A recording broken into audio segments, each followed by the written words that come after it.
So my next guest is Stephen. Welcome to EHI. Nice to have you here. Thank you very much, Federica. I'm really glad I could make it and be able to talk with you today. You are the president of EHI, which I read is the Air Conditioning, Heating and Refrigeration Institute. Tell us a little bit what's going on in the US at the moment. I really don't know. I haven't, I just arrived this morning and I haven't checked my phone to see what the president's done last night. Okay. So I think all of us are as confused, each day as we kind of move forward. But I think what we're seeing is really that shift from where the aspirations were under the Biden administration to a really harsh reality focusing on consumers and other things. And so we're seeing this president rolling back a lot of the programs that that Biden put in place, which again causes my members, your members, a lot of angst, because we were planning and moving in this direction as it relates to heat pumps and new technologies, and all of a sudden now it's shifting over here, and what do we do with those resources that we've invested to deliver under the prior goals and objectives? Yeah, and that's always difficult for business not to know where we're going. And it actually, this is a question that I wanted to ask you. We have in Europe the Green Deal. That's a set of policies going in the direction of decarbonization. You've had the IRA, the Inflation Reduction Act. I wanted to ask you what is better in your view, and what we can expect to continue. Both the IRA and the Green New Deal are based on aspirations. And I think as businesses and other things, we need to be based on reality.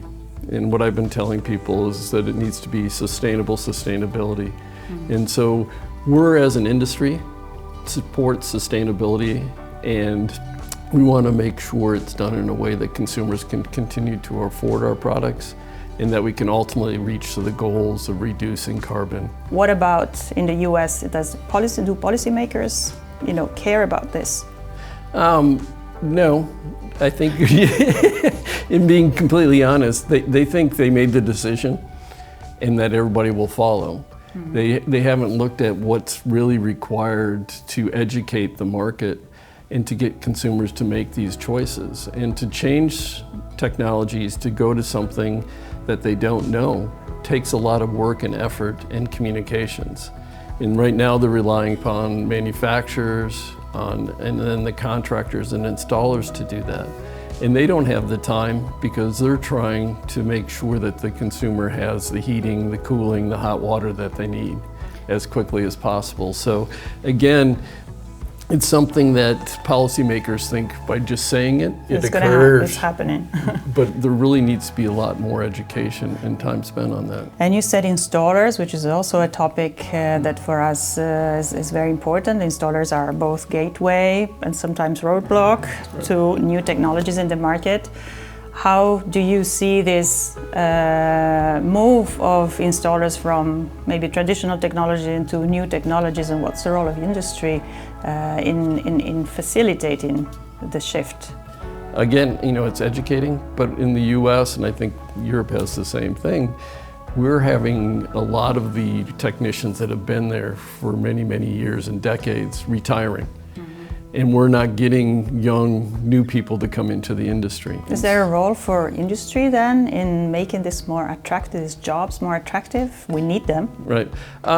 We've been working very hard, and actually I think one of the things we can sell is that it is more high-tech than it used to be. If you look at all the new technology, it requires programming and setting up systems, communications, different things. And I think the pay is really great.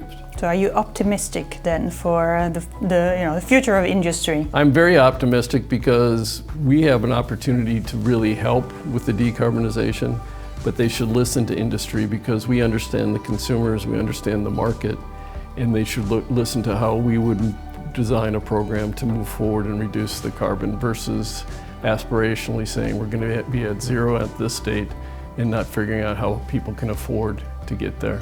Stephen, very nice talking to you. Thank you for your time. You're very welcome.